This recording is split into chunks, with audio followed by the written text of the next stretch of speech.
Mars holds the secret to one of the biggest questions in the cosmos. Is there life on the red planet or not? It looks dry and barren, but now intriguing signs that deep beneath this rocky surface, life may be thriving. You're listening to Canary Cry Radio. Now here are your hosts, Basil and Gonz. Hey everyone, welcome again to Canary Cry Radio. My name's Basil. And I'm Gonz. Again, welcome to Canary Cry Radio, where we think outside the cage. And today, we're going to think not just outside the cage, but we're going to think outside the house that the cage is in, as well as perhaps the planet that the house is on. All right, that's a really bad analogy, but... Wow, yeah, there we go. We're off to a good start Good here. start, yeah. But anyways, those of you who pay attention to space things, you were just so excited, I'm sure, that America's back on Mars. Yeah. We made it again. Yeah, and... it feels like the very first time again. Yeah, and they're making a big deal about it, and obviously it's a very interesting thing. But we're going to dive into not just the Curiosity rover that's there right now taking some awesome pictures of Mars, but we're going to use that as a launching point to really get into some very interesting and somewhat speculative areas and about Mars. Now, the thing about Mars is the second you say the word Mars, a lot of times it sounds so silly. I mean, just in the culture today, there's so many things about Mars that bring up movies like When Mars Attacks and Marvin the Martian and Total Recall. I mean, come on, that's the best movie. Yeah, exactly. And, so it's so hard to talk about in a serious manner, especially when things start to sound a little strange. But we're going to try to get into it best we can. So just keep an open mind to just at least hearing it. Nothing we're going to talk about today is we're going to fight tooth and nail as truth. But some very interesting things that are going around. Some some popular ideas, though, around the conspiratory community, as well as a lot of fringe theological community too. We'll talk about that later. But anyways, let's talk about colonies on Mars right now.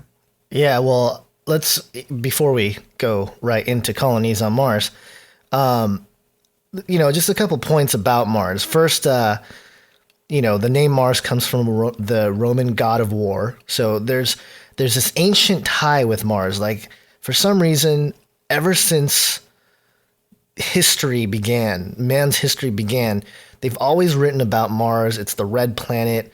They just always had this connection. They always had some kind of mystical or, some kind of tie with the planet Mars. And, it's one of those things that it's just interesting because it's in our history. It's in our past, and our curiosity about the planet is something that I think everybody has.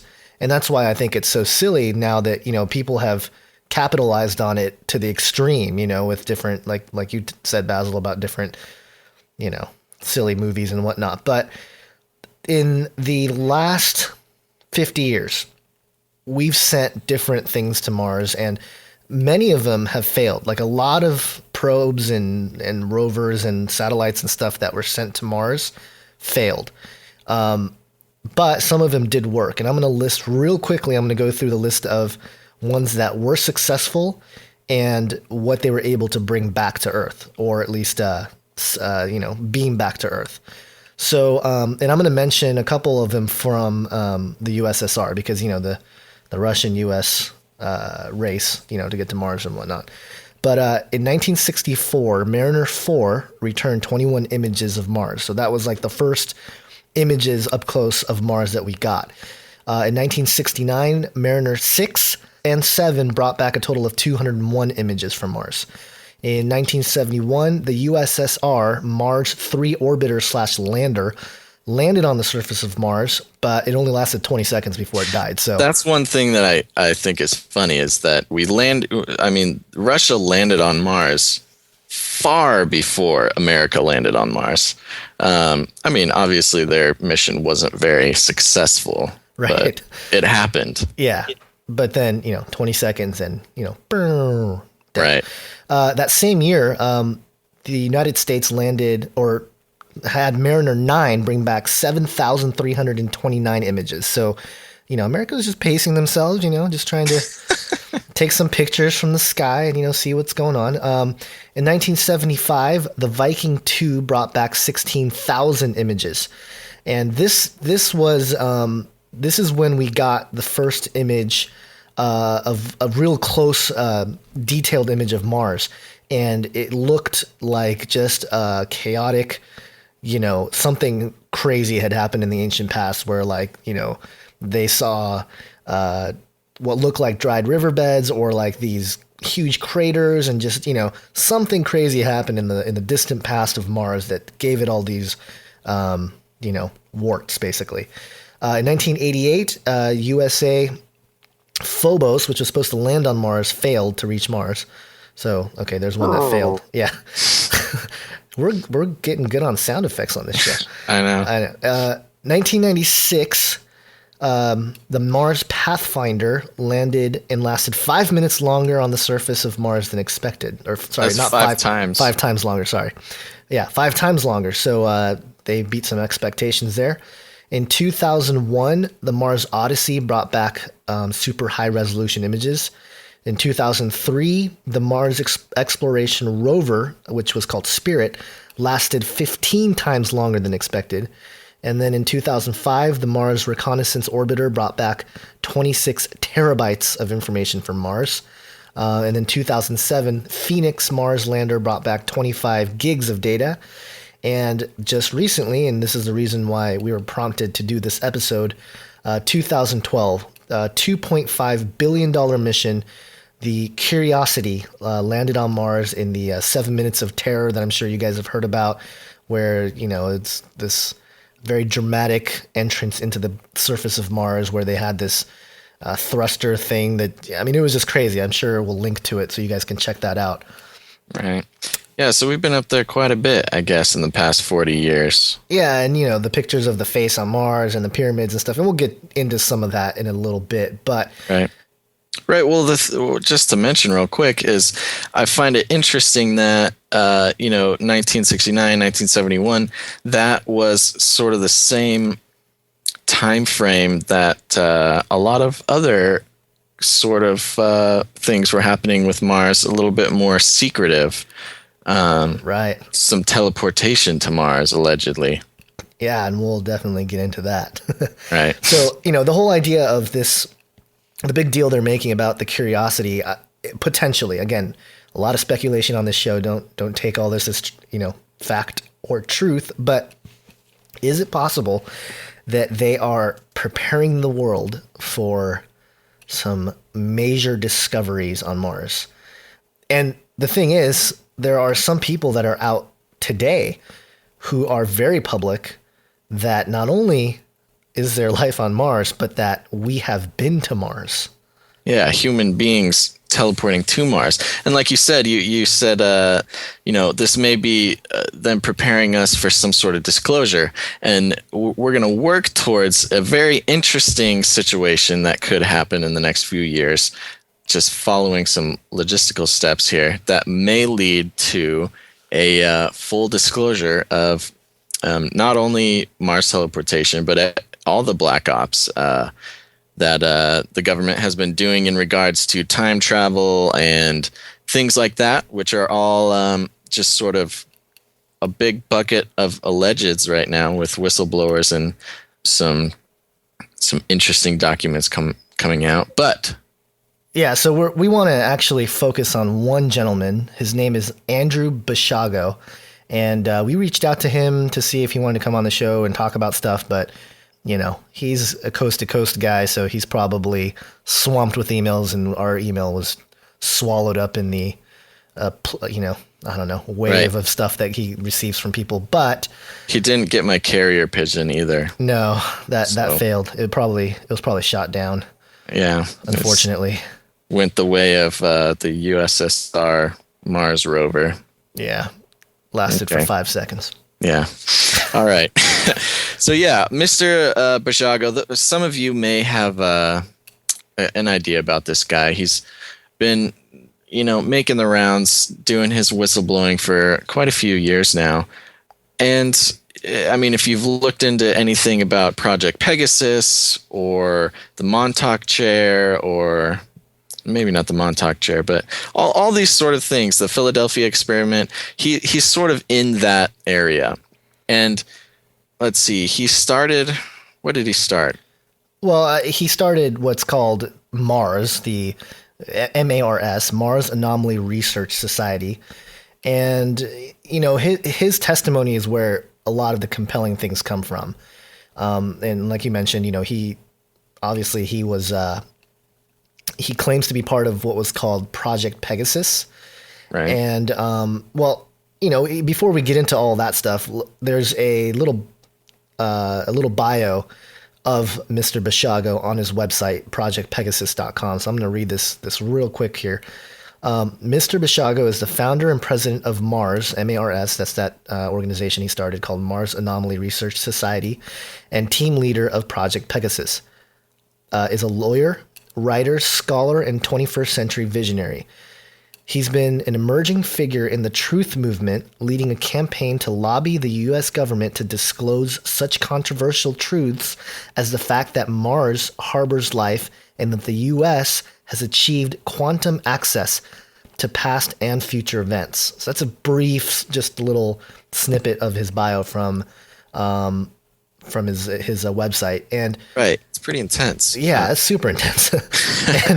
And he's been on Coast to Coast. He was on Coast to Coast on November 11th of 2009, and again on November 11th in 2010, 11/11, twice in a row. I don't know if he was on there again recently.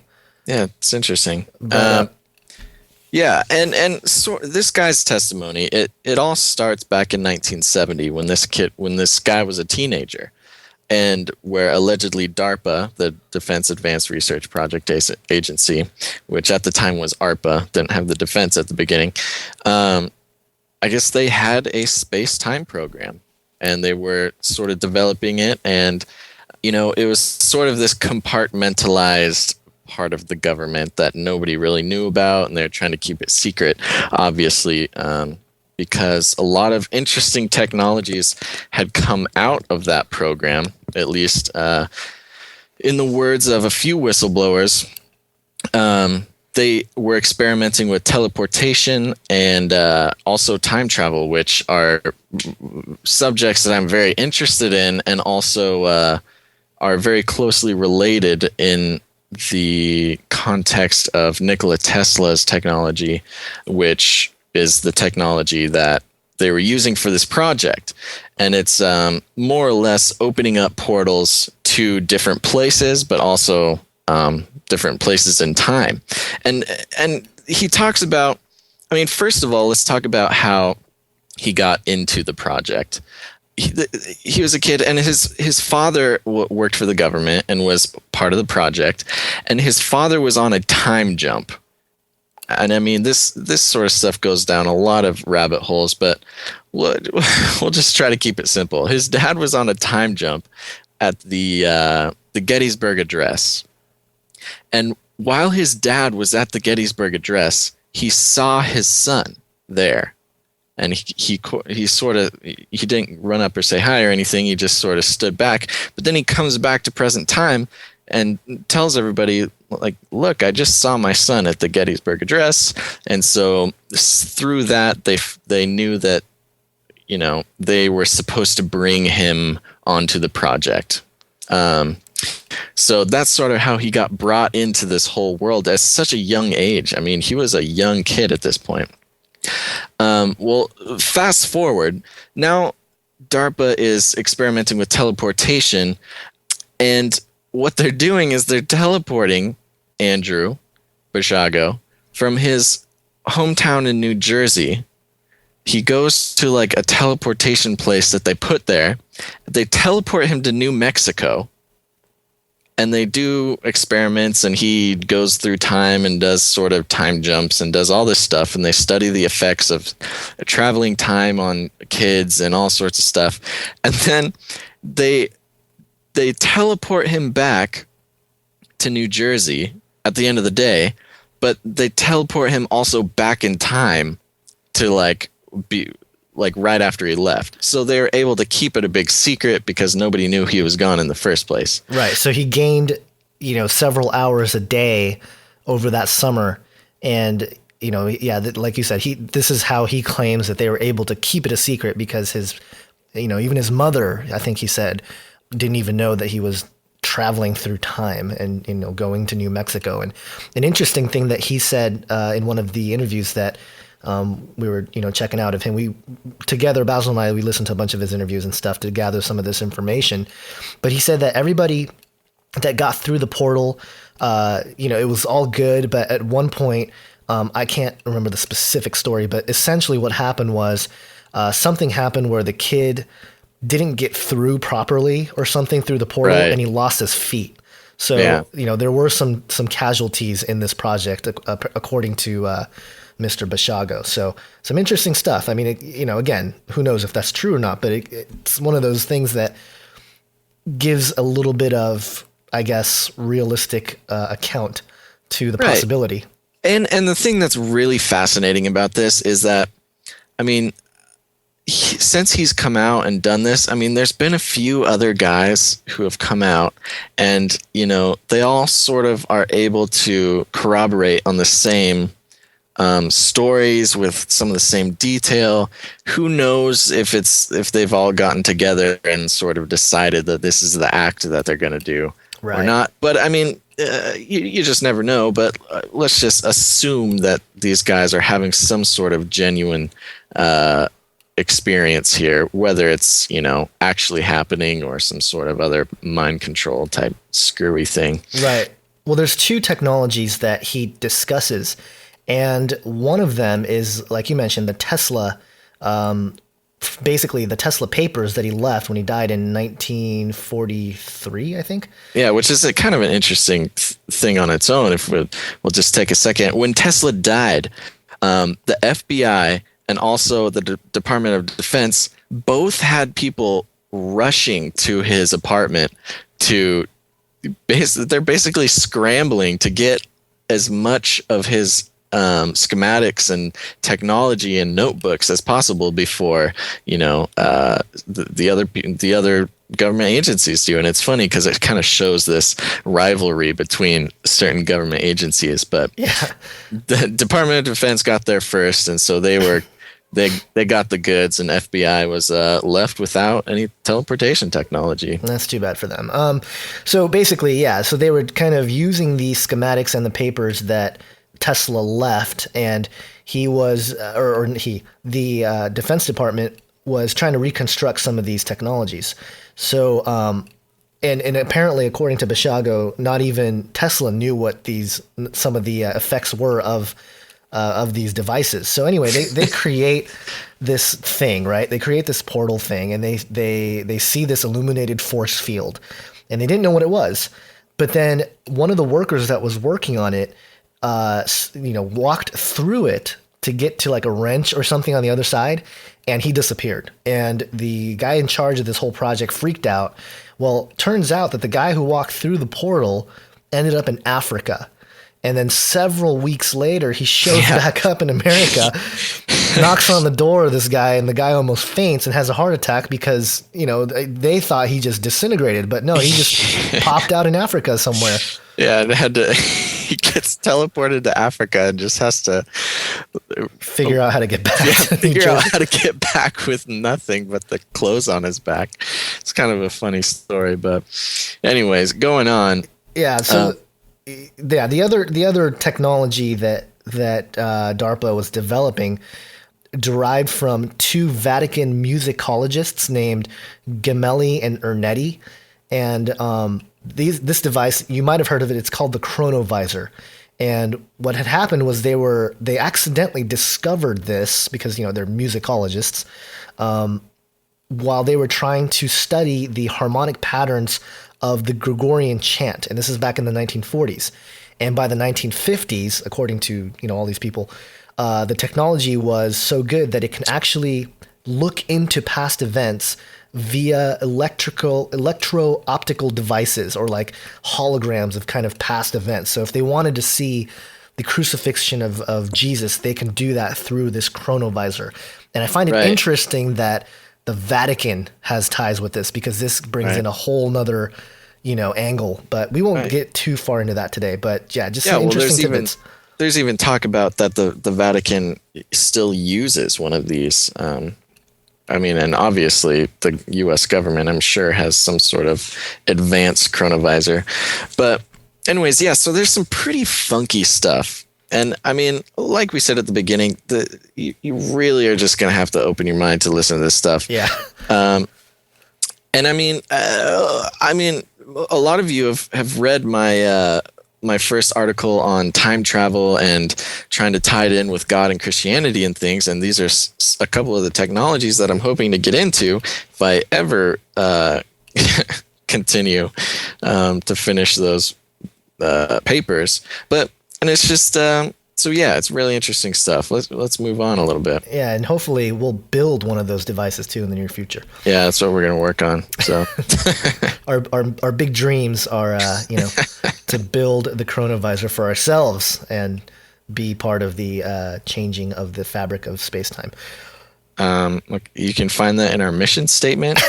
Canary Cry Radio. Not quite, but maybe. I don't know. No. Maybe it'll be there by the time you guys are listening. No. Probably not, though. But yeah, so, as we mentioned, Andrew was brought into Project Pegasus via his father, who was an aerospace engineer. His name's Raymond Francis Basiago. And, all the stuff we mentioned before of him jumping from New Jersey to New Mexico and doing all sorts of crazy, time jumping and stuff like that. And for the next couple years, now remember, Andrew's, 8, 9, 10 years old, 10, 11 years old. So he's pretty young, and I try to think back to 10, 11 years old. I mean, I have memories, but it's pretty hard to remember very specific things. But I'm sure if you were doing something as time travel, you'd probably remember. It's pretty memorable, I think. Yeah, and he even mentioned how they tried to erase some of these memories via some pain infliction, but it didn't work. Yeah, and there's also talk of medication. And we'll talk about some other whistleblowers later who reported medication that they would give them after and before some of these things. And there are known substances that will inhibit memory storage.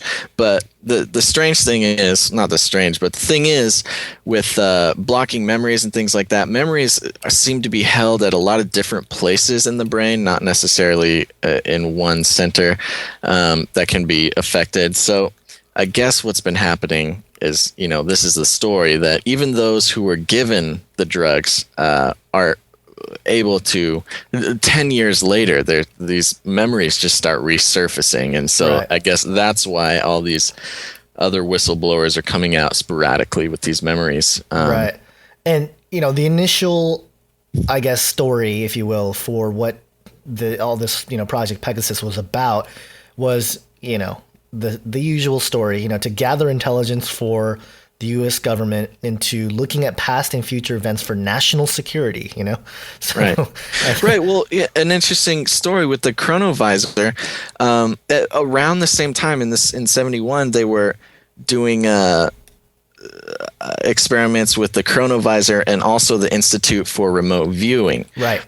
And what happened was, at the same time, they had the Institute for Remote Viewing and the chronovisor, both looking into the future to 2013.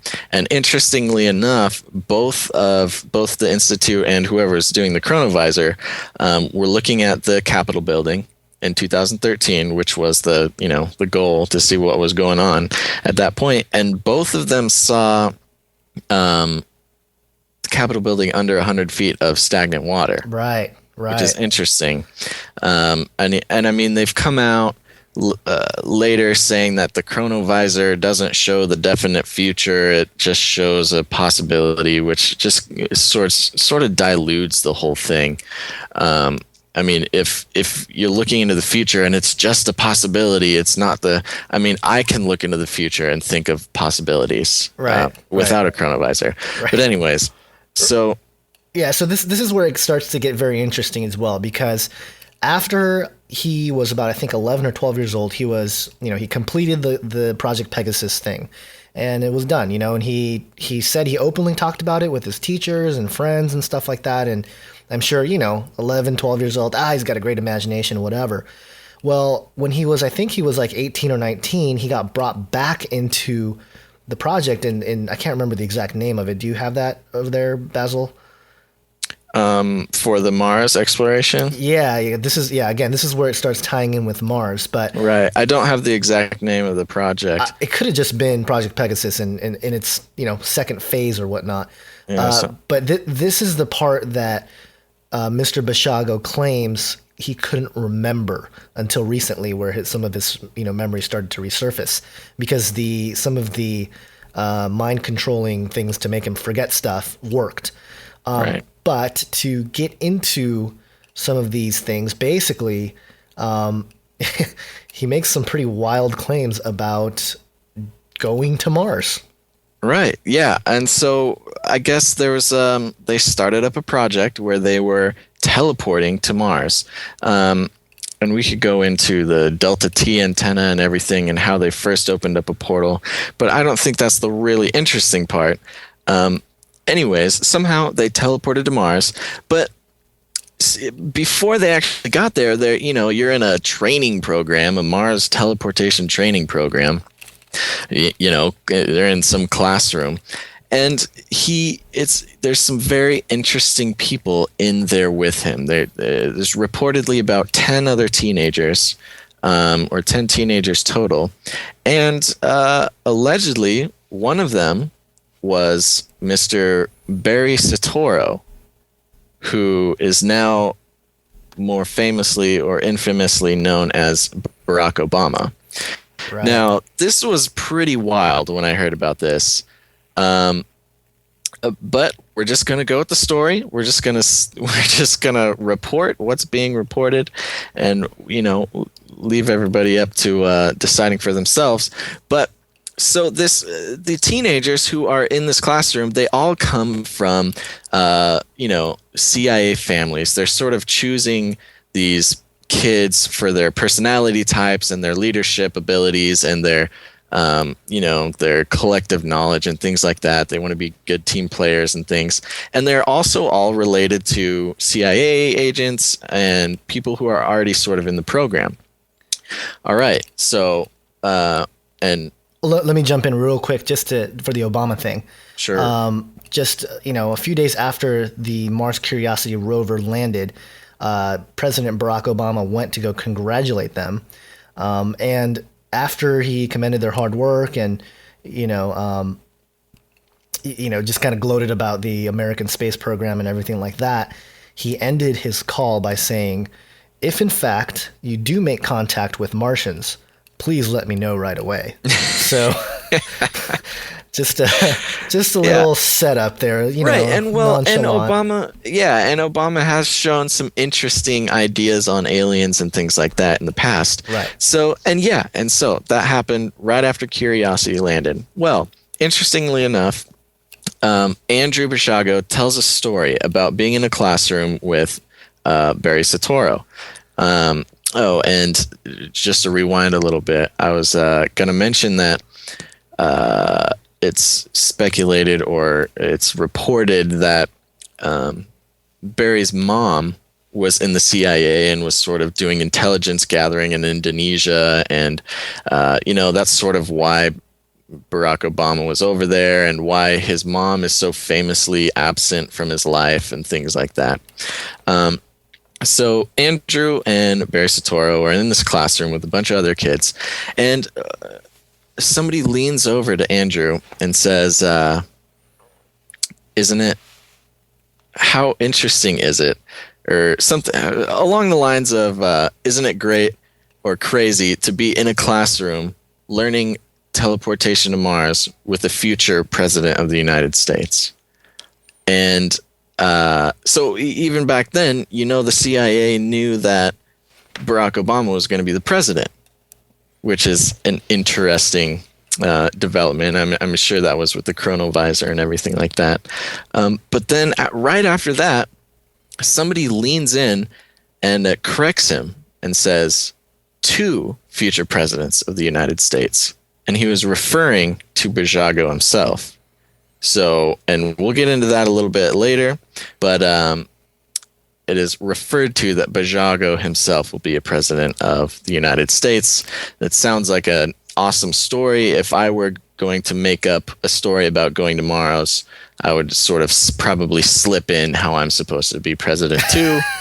But again, we're just telling the story as he told it. Yeah. So, okay, here's where it gets very interesting as well. So in 2008, Basiago published a paper called The Discovery of Life on Mars. And we'll post a link to it. You guys can check it out yourself. It's a PDF document that he wrote. Now, the backstory to this is that and again, this is according to Mr. Basiago himself. Right. And we're not saying it's true or untrue. We don't know. But according to him, when he was very young, about 7 or 8 years old, his father, who was part of the U.S. government and he was part of these black projects and who was time jumping, handed Andrew his paper from 2008 that he was going to write. And again, this is back in, I guess, the 60s or something when he was a little boy. So apparently, this was sort of a government experiment to allow Andrew to see his future work. And he says that he recalls reading it and holding it and seeing the published date of 2008. And, he talks about how it was an interesting process to come up with this document and write it. He was very hesitant to release it and, just the various emotions that he went through as he was writing this document. And so, again, very creative. If you're a storyteller, I mean, that's like an awesome little plot line there. But who knows? But that's kind of the backstory. But let's get into a little bit of this document because and can I say before we get into the document, I'm drawn to want to believe Andrew's testimony. Things sound, and especially since there's a number of people who can corroborate a number of details. And more coming out, more people coming out. And more people coming out and things like this. And, I just believe that there's a lot going on that we don't know about. And I know that the government has technologies that are decades ahead of what the public has access to and all this. So I started reading this wanting to believe what's going on. So there's a little precursor. Okay. So, again, you guys can read it yourselves. We'll post a link there. But, okay. So basically the document goes through an image that was taken on the rover Spirit in 2007. It's an image called PIA 10214. And Basiago claims that it reveals life on Mars. And if you read his document, I mean, his abstract, the first sentence of his paper is, there is life on Mars. And he's very adamant about this. And this is the image that I'm sure if you're listening to this show, you've probably heard of the statue on Mars, this humanoid looking figure that appears in this image in kind of the left hand corner. And when I first saw that, I remember thinking, "Oh my goodness, that's a statue of a person." And it's a pretty famous image, and we'll post it so everybody can look at it. And it's it's a statue of a woman on Mars, and it's crazy. It's mind blowing that exists up there, and that alone should be the subject of his paper. Right, but he starts getting into some different things. But so basically, what he does is, it's. I'll be honest, it's a little disappointing. It is. It's quite disappointing. But he starts going through. Okay, the image is this huge image, and you can go look at it right now, and it's a huge image with this rocky desert landscape, and in the corner there's the statue of the woman, and you're like, wow, that's crazy. There's aliens on Mars.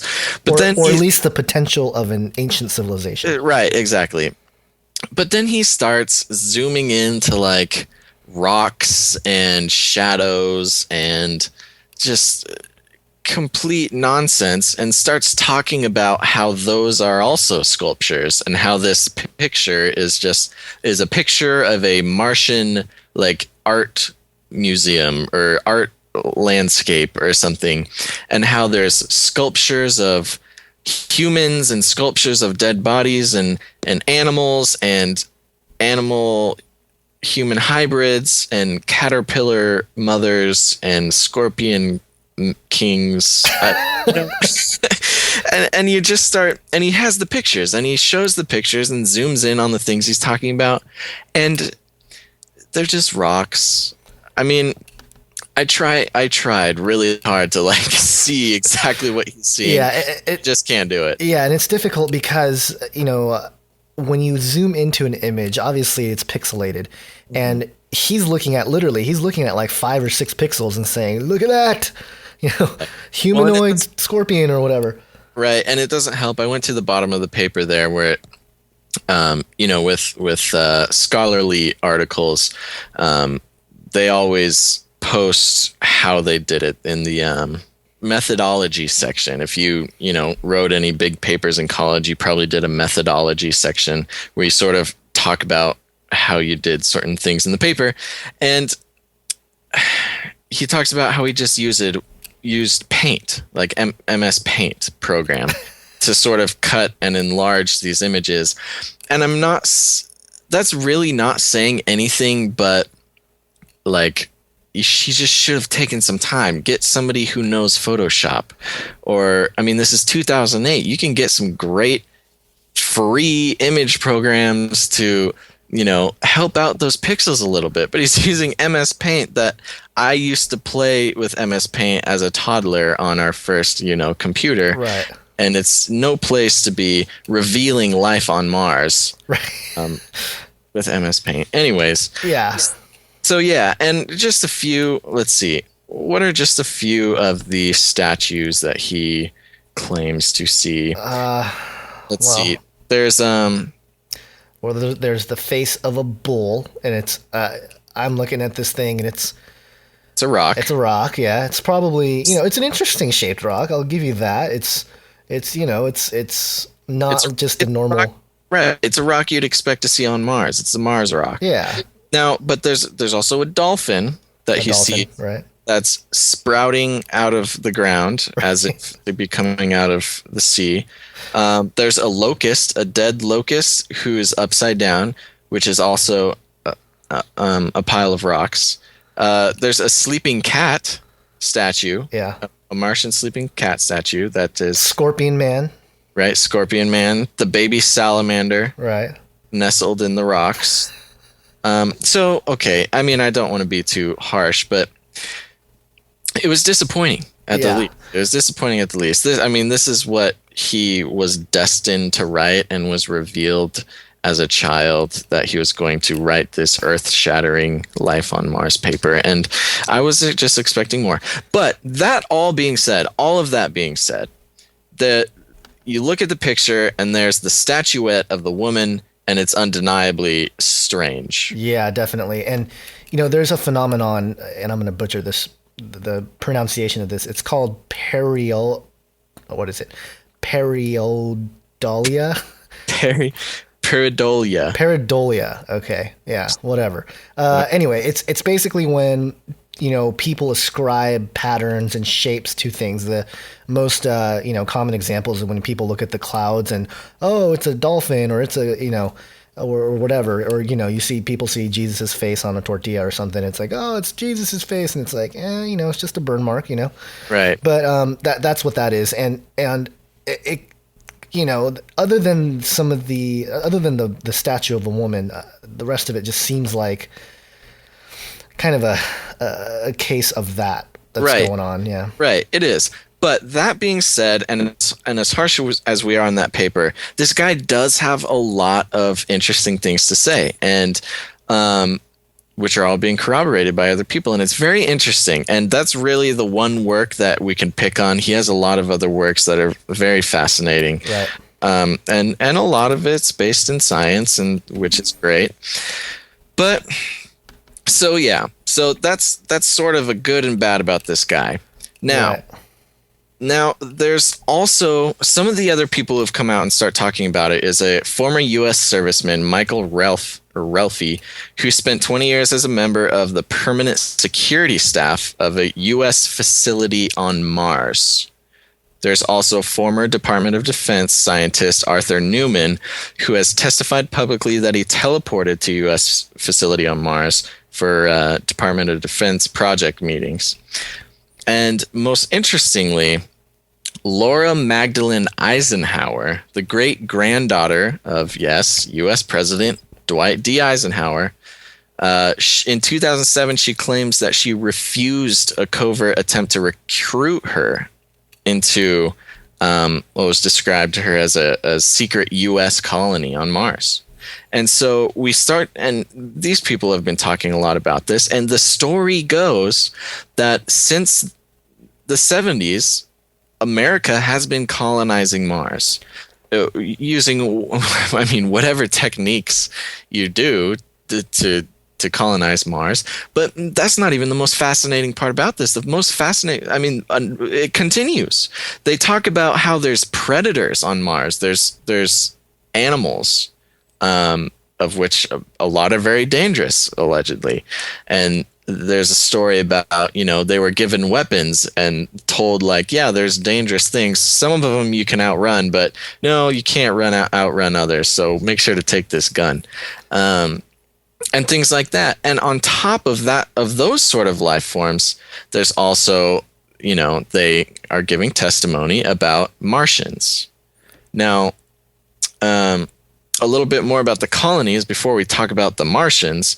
At the time, they were told that Andrew Basiago was told at one time that there were 97,000 people who had been sent to Mars by the United States. And that's by, I believe this was the 80s, the 70s or 80s. It was 80s. Yeah, by the 80s, 97,000 people, Americans, had been sent to Mars to colonize it.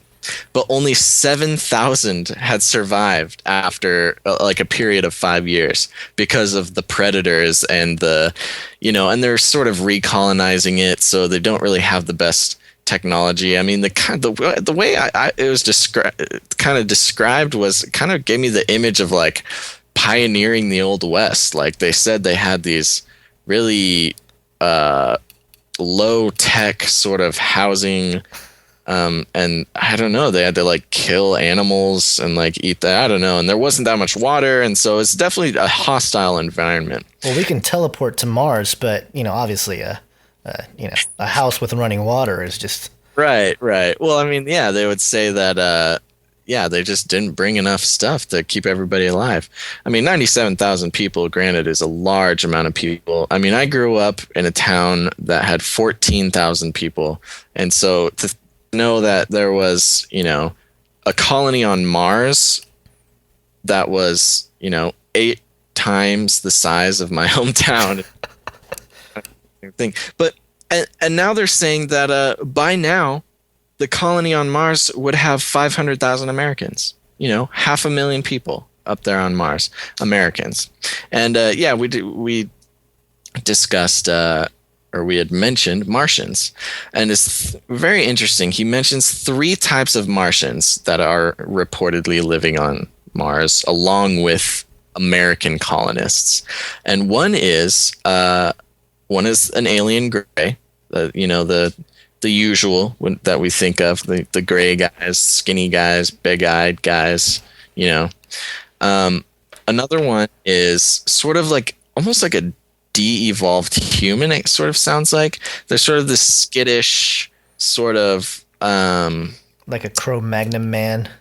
Well, not quite, but yeah, kind of like a skittish elf looking thing with pointy ears and It's just sort of strange, like still a humanoid, but I'm trying to think of something that in pop culture that people could relate it to, but I'm not sure. Anyways, but the third Martian they're talking about is just basically a DNA relation to human beings. They look very much like human beings, and they talk about how there's a good amount of those types of Martians on Earth right now living among us, which is something that we've all heard once in a while in the movies and around other conspiratorial groups.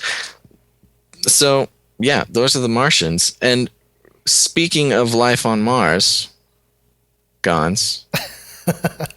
Well, yeah, we'll jump into that in a second. But I was there's a couple of different things that I wanted to mention. Is that one, this is very speculative, but there's somebody that Basiago claims is going to come out and be another whistleblower, but he doesn't agree that they actually went to Mars, current day Mars.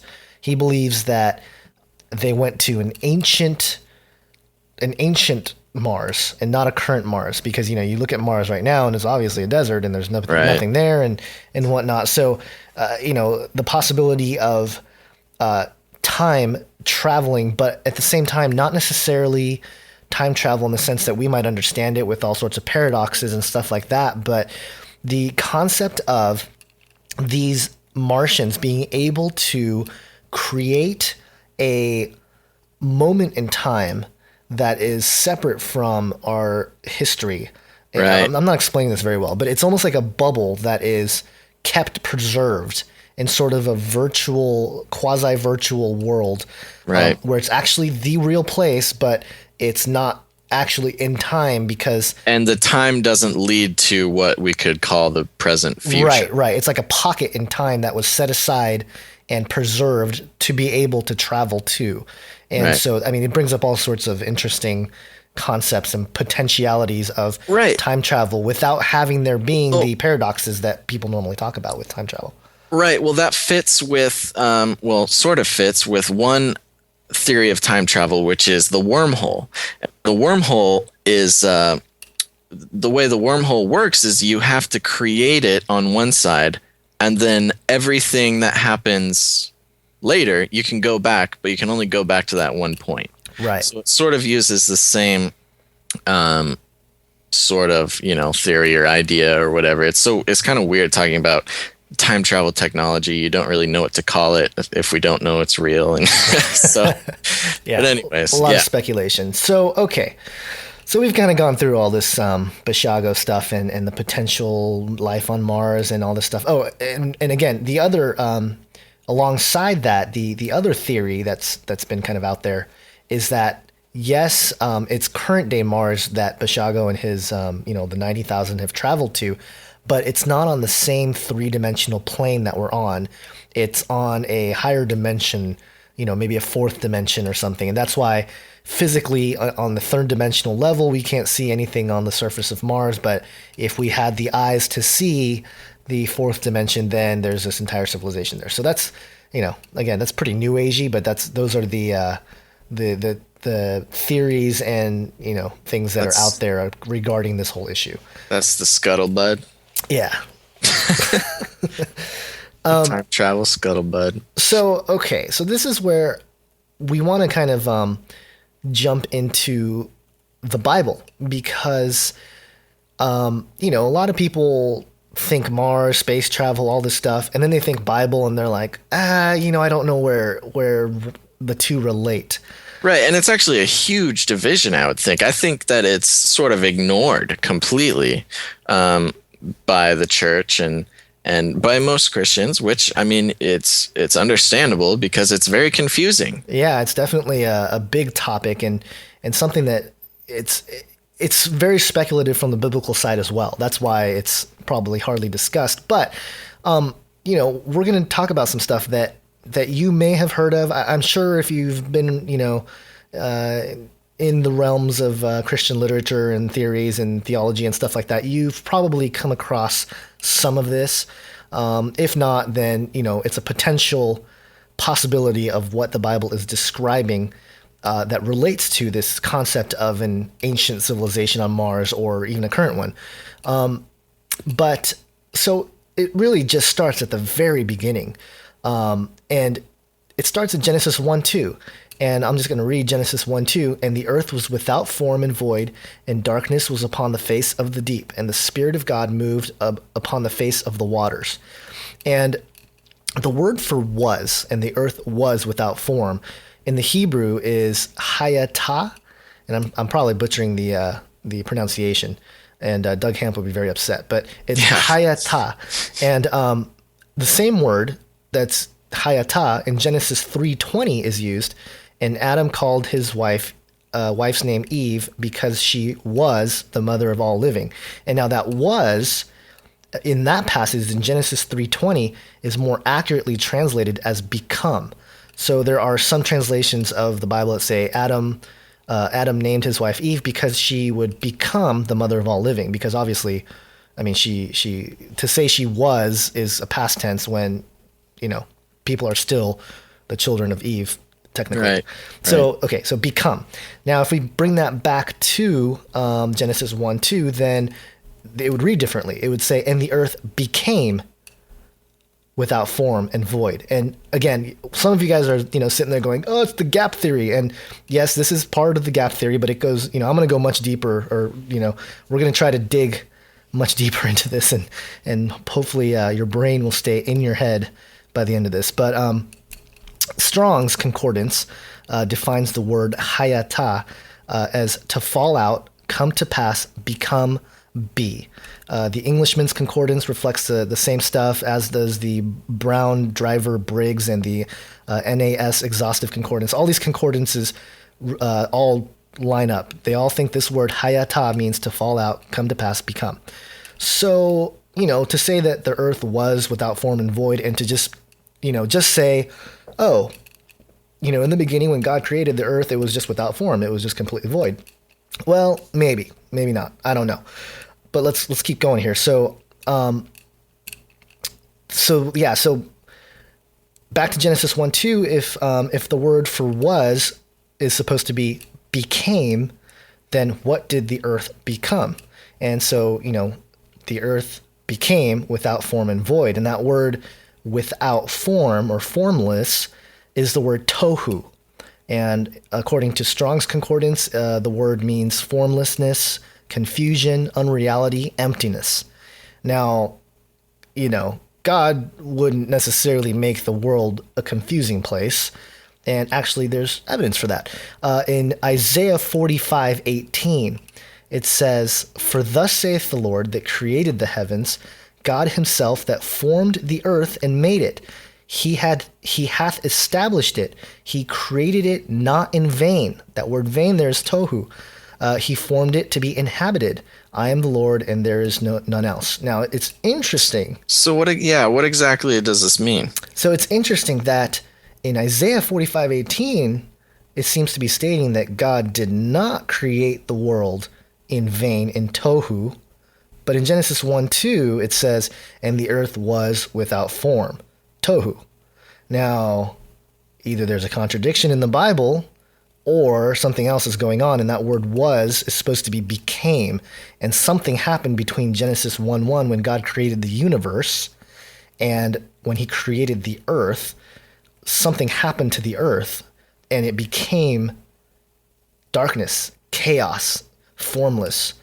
And we're just going to keep going here to... So you're saying in the Hebrew, we need to be translating it as became instead of was. Potentially. Yeah, okay. We don't know for sure. And again, these things are debated amongst the smartest people in the world. So I'm not going to say that I know for sure. And right. This whole thing, I'm going to say I don't know for sure because, again, it's Well, yeah, I mean, we're dealing with some pretty wild stuff, but let's continue. Okay, let's keep going. So if God didn't create the world in tohu and chaos and whatnot, then why does it say that it was chaotic? So that's the point there.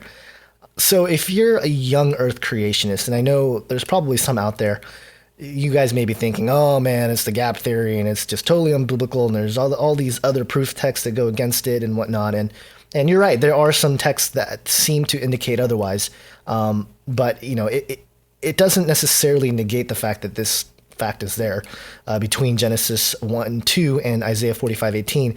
But not only that, some young Earth creationists will say that, if this other gap theory is true, then the scientists are correct, and the universe is billions of years old, and the Earth is 15 billion years old. And if that's the case, then what about the creation of man and woman? What about the 6-day creation account? And yeah, those are all valid questions.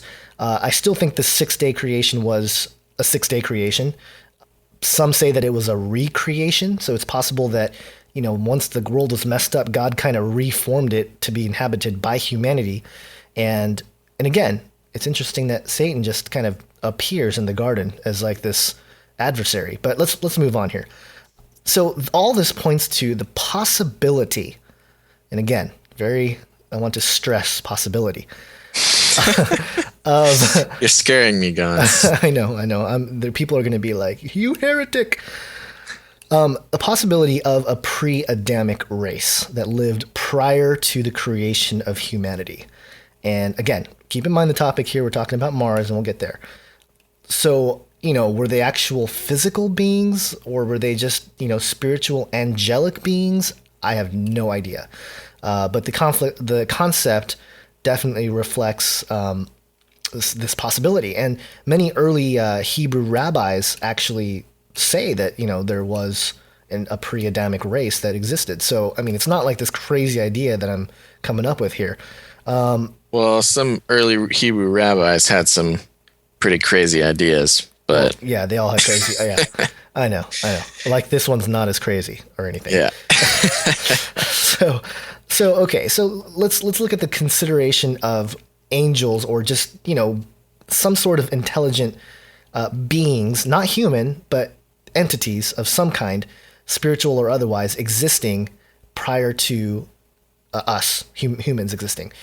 Job 38 immediately comes to mind. It says, where were you when I laid the foundations of the earth? Tell me if you understand. Who marked the dimensions? Surely you know. Who stretched a measuring line across it? On what were its footings set? Or who laid its cornerstone? And this is where the real interesting part is. While the morning stars sang together, and all the angels shouted for joy. Now, the word angels there is the same as the Hebrew B'nai Ha-Elohim that we find earlier in Job, as well as Genesis 6, the same B'nai Ha-Elohim that came down and mated with women and Nephilim and all that stuff. Right. So again, there's like this potential tie-in of like, okay, where did these guys come from?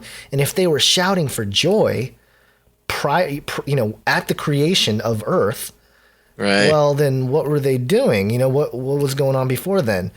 And I've talked to some people that theorize that, hey, the angels were they must have been created on day 3. Right. It doesn't say anything of the sort, but they kind of just, they deduce it logically. Right. Yeah, but okay. Yeah.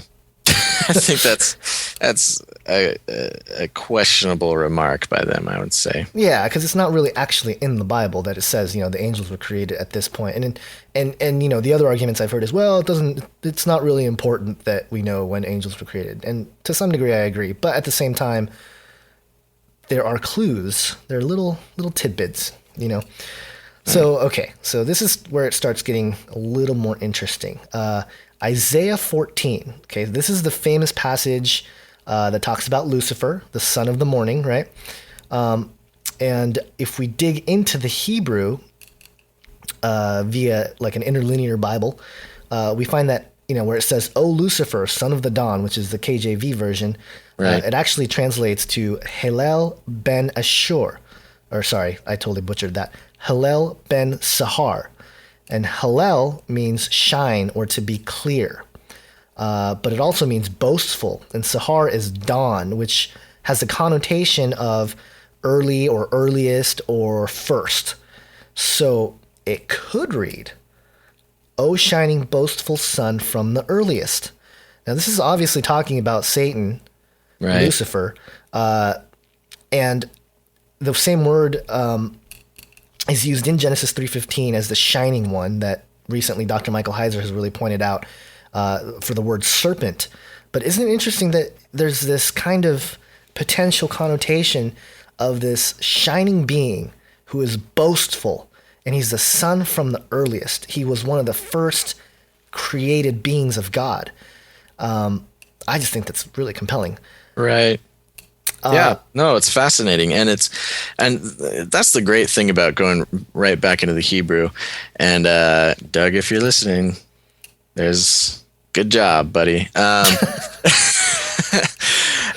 No, yeah, it's because it really does open up. I mean, the Bible being translated into English, I think, might have been.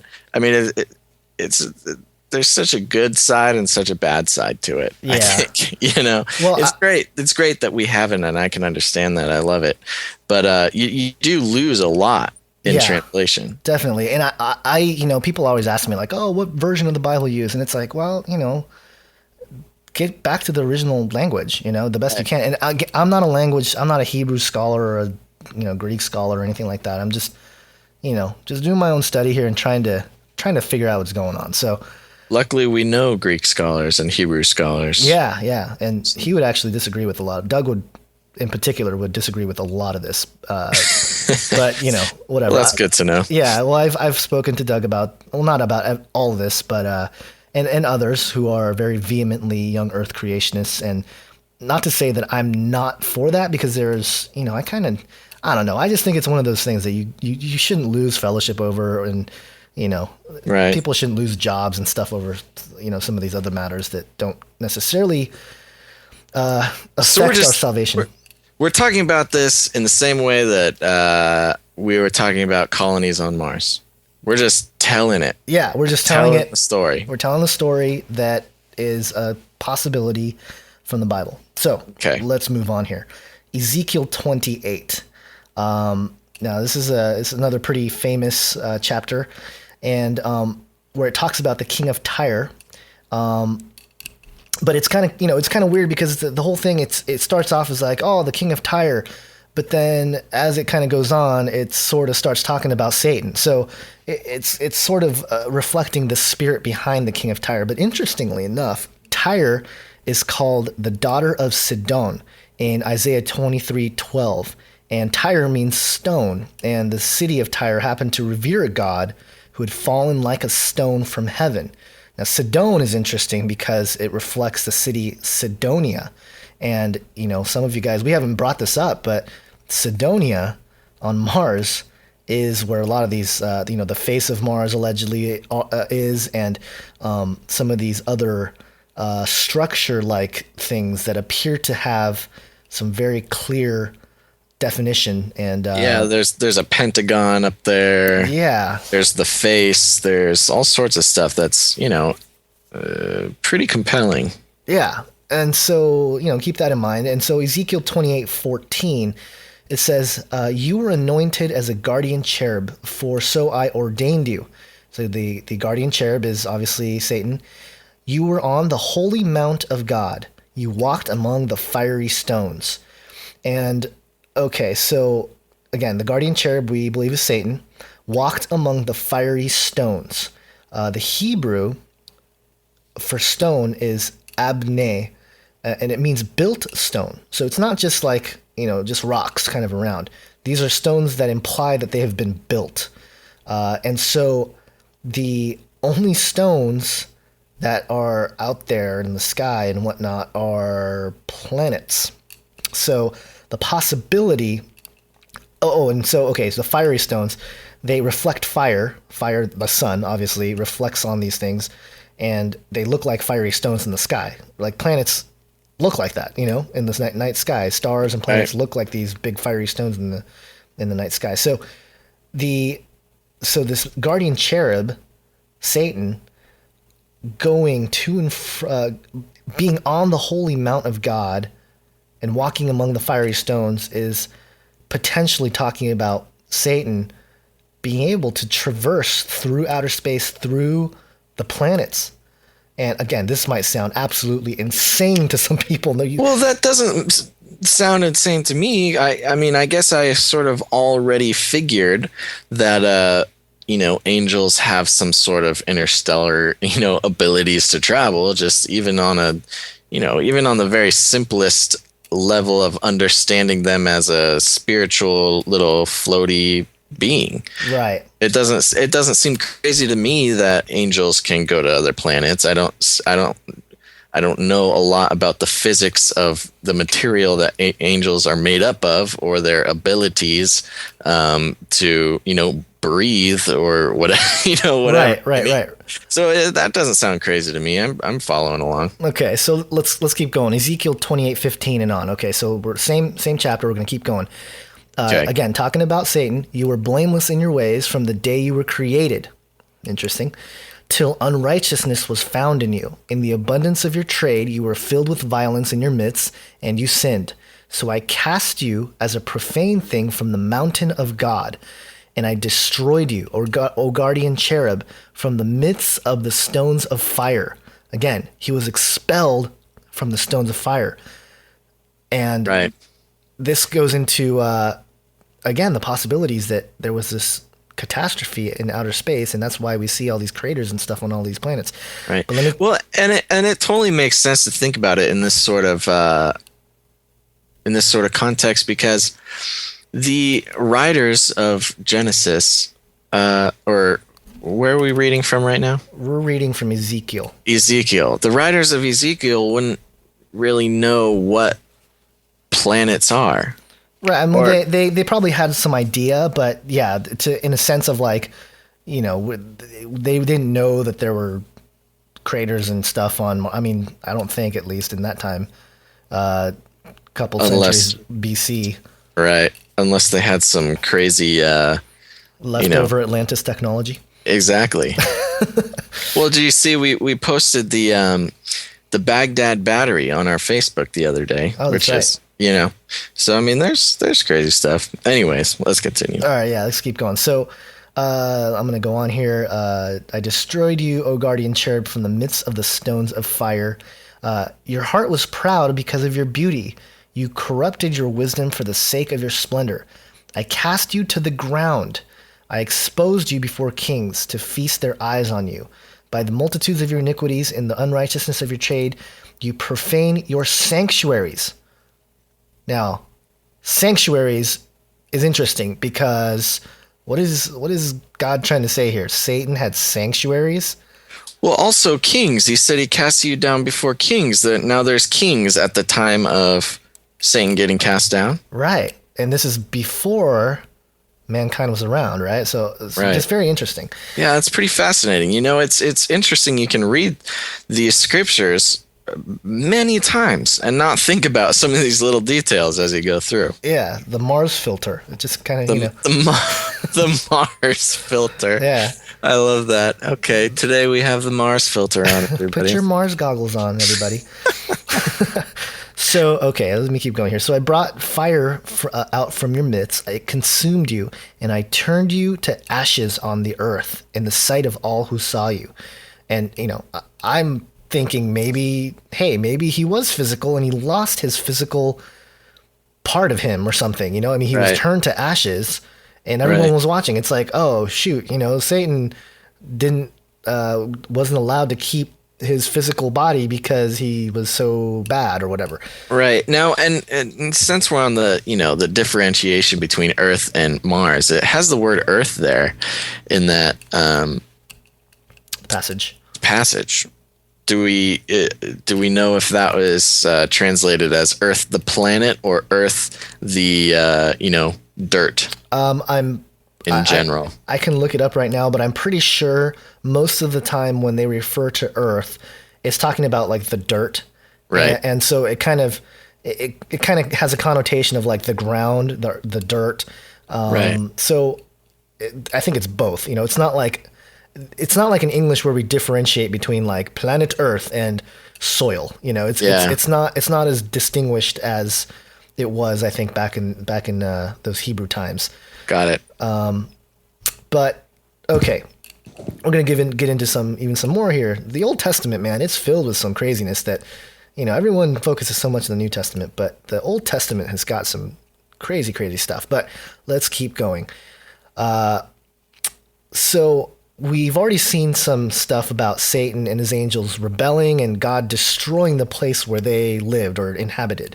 And in Job 26:11 through 14, I'm going to break it up here, but 11 and 12, it says, "The pillars of the heavens quake aghast at his rebuke.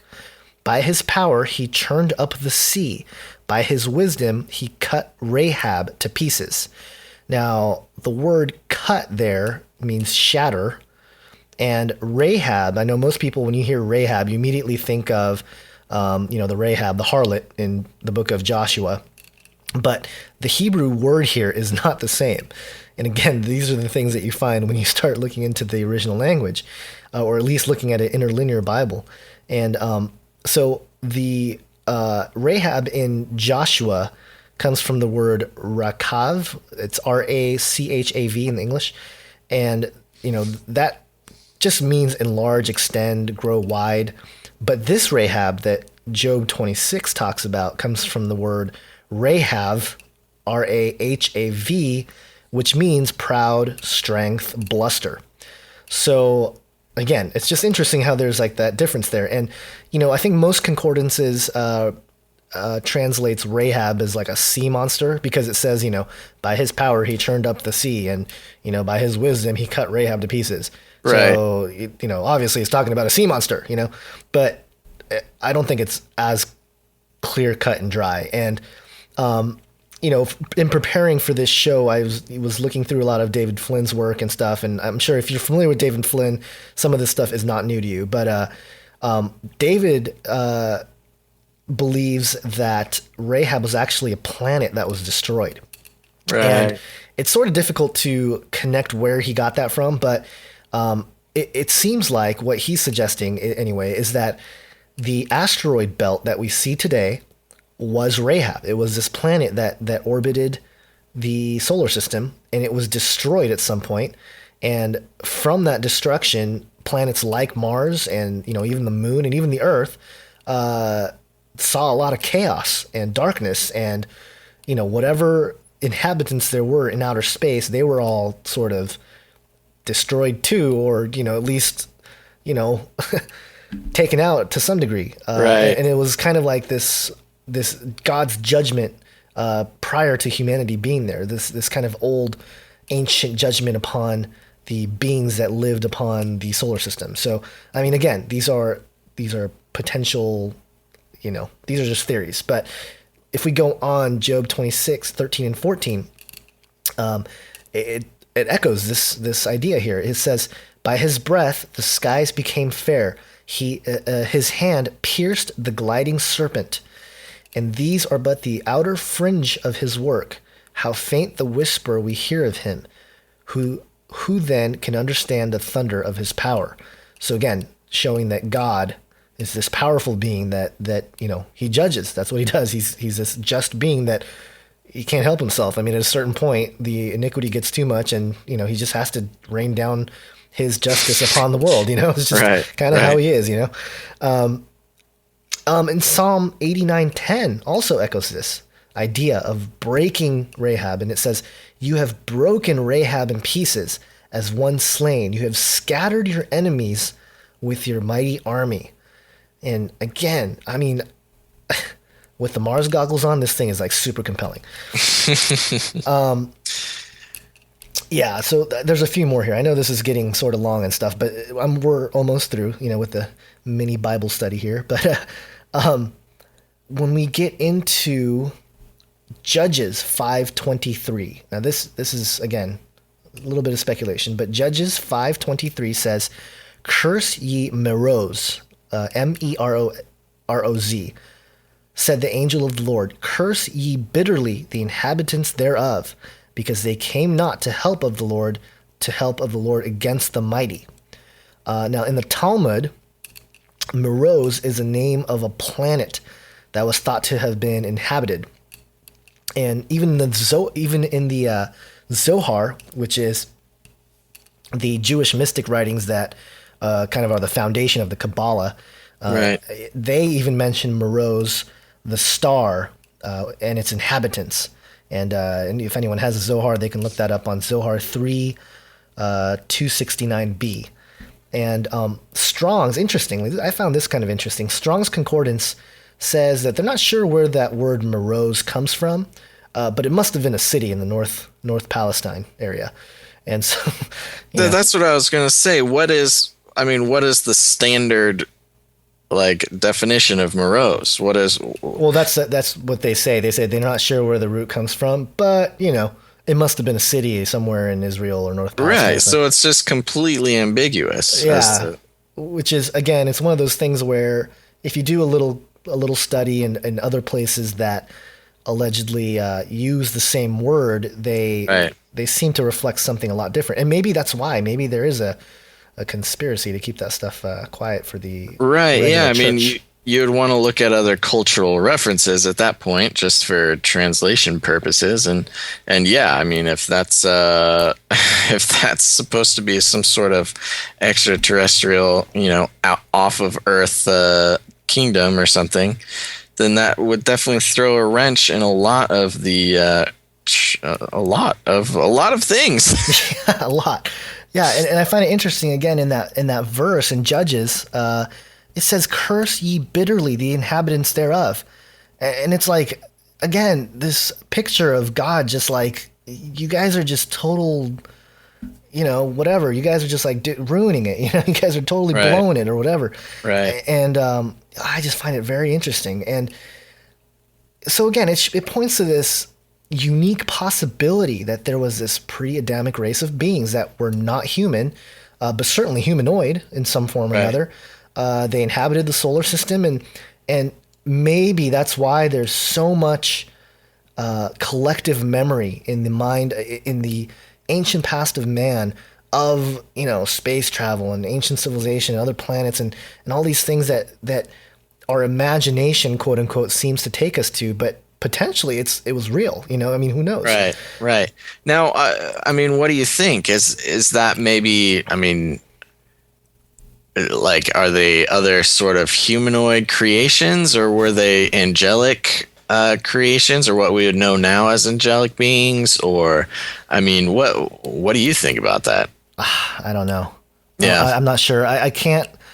There's nothing, at least as far as what I've seen or studied, that can tell me for sure that they were once physical. I mean, it's possible that physical, what we understand as physical right now, could have been different in the past. I mean, who knows? Right, I mean, right. Because if you start looking at the Garden of Eden and how we were kind of locked out of the spiritual world, I mean, maybe the spirit world and the physical world were a little bit more one before. Right. You know what I mean? Maybe Right. there was something that's there was a physical aspect, but the spiritual aspect was a lot more prevalent in Right. our everyday experiences. And so, well, what's interesting is if we start to kind of put together what we talked about earlier with the sort of bubble civilization that the American government has been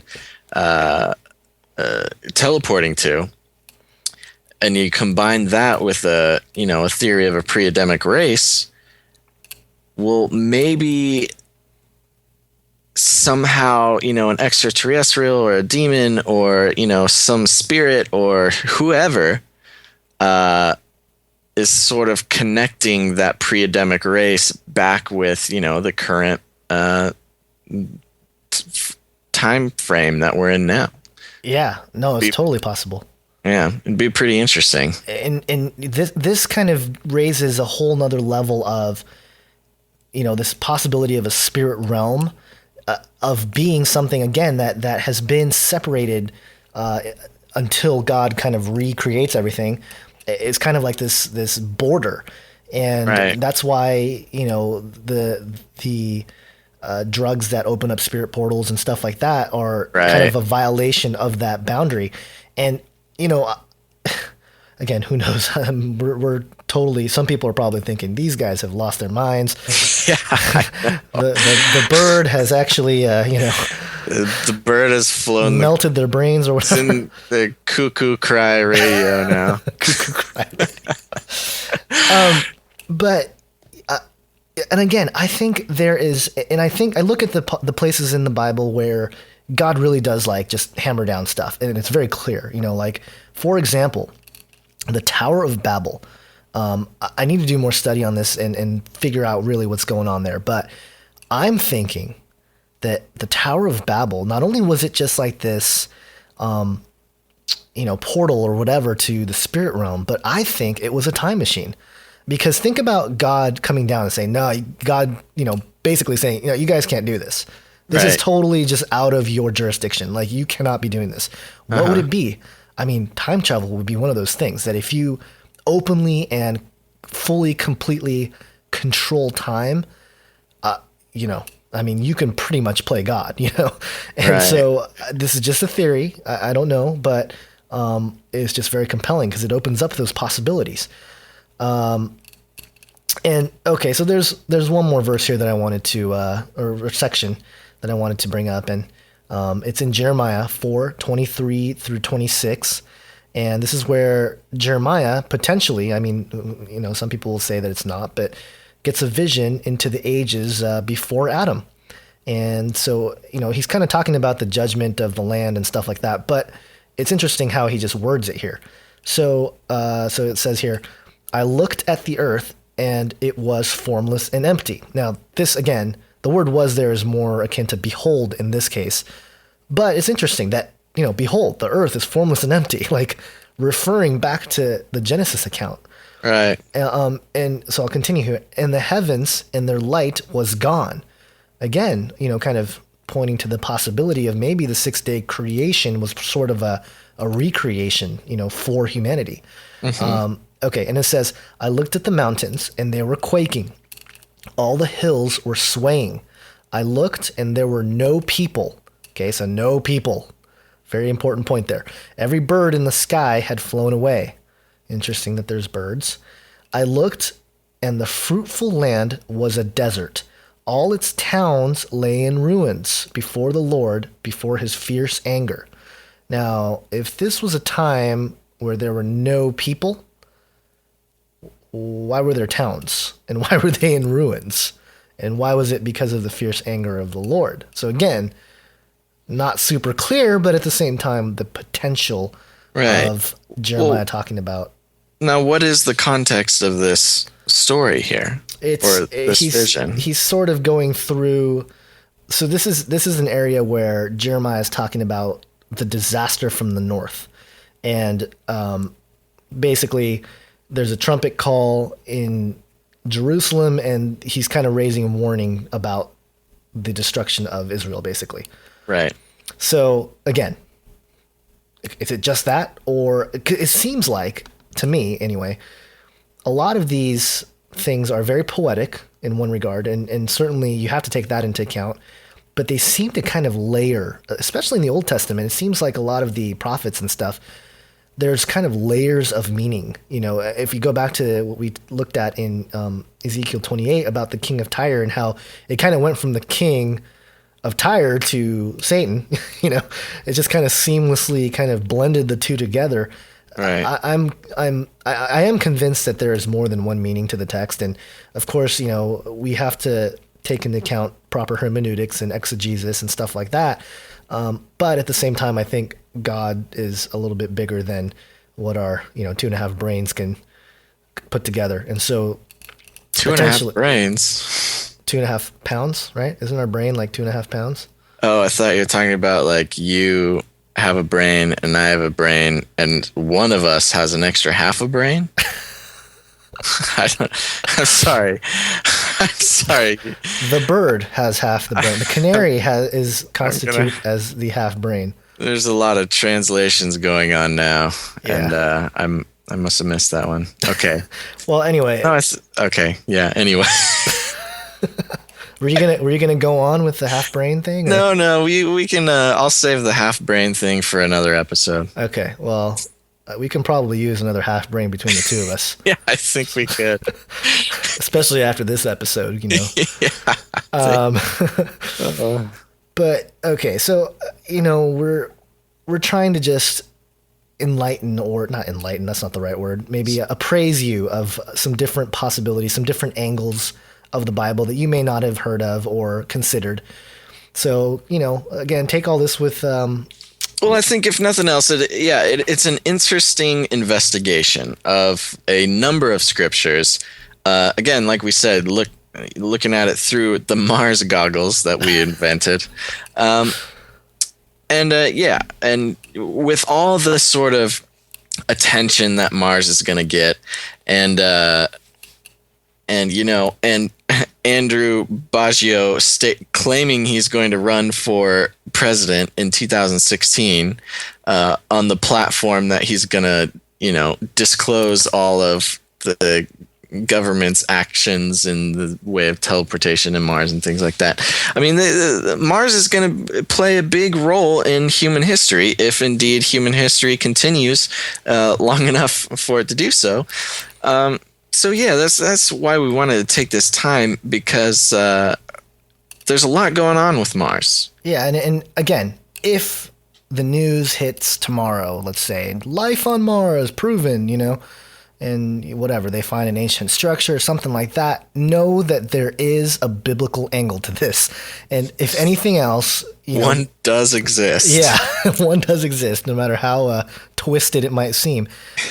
Because I think that's important, though. It's an important point. And this, I think, is a main point, kind of an overall wrapping up point, I guess, is to study all angles and to understand different possibilities of Bible translation and things like that. Because if you stick so hard to one view and something happens and it's, it can potentially be, it could be it could be faith shattering. Exactly. That's my point. And not only that, but whatever you decide, or if you continue your own research on these, this biblical look at Mars, when you hear about it in the future, it won't be the first time you've heard about it. And that's always nice to not be completely in the dark when suddenly somebody is talking about Mars in the Bible, or Mars colonies and a Martian running for president. Like you can think back and you can thank us in your heart. Thank you, Basil and Gonz, for taking the time to explain these crazy ideas to Martian me. Running for president. That would be very interesting. I mean, I'm not convinced that it hasn't happened already. Oh. Ooh. Who do you think is the Martian that ran for president? Ross Perot, maybe. For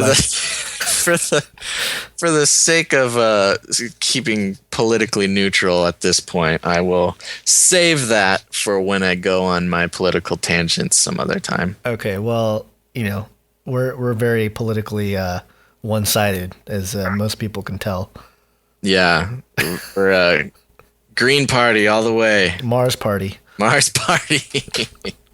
So, all right, yeah. So, I mean, that's kind of what we had in mind. We'll probably do another Mars episode and get in the future, probably not soon, but at some point, to dig into more of Cydonia, because there's a lot of information there, especially the work of David Flynn. He's the only guy I know of that really looked at this from a biblical angle, that tried to make sense of any of this stuff. Some other guys that are big in the conspiracy world with Mars, obviously Richard Hoagland.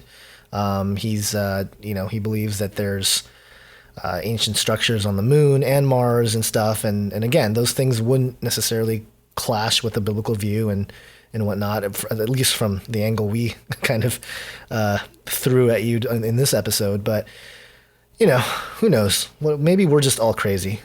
We're the crazy ones. Maybe Mars doesn't even really exist. I don't know. Not me. I've been there. Oh, okay. So now the truth comes out. No, just kidding. The government would never let me tell you that. All right. We're getting late and it's getting silly. So thanks everybody for tuning in to Canary Cry Radio.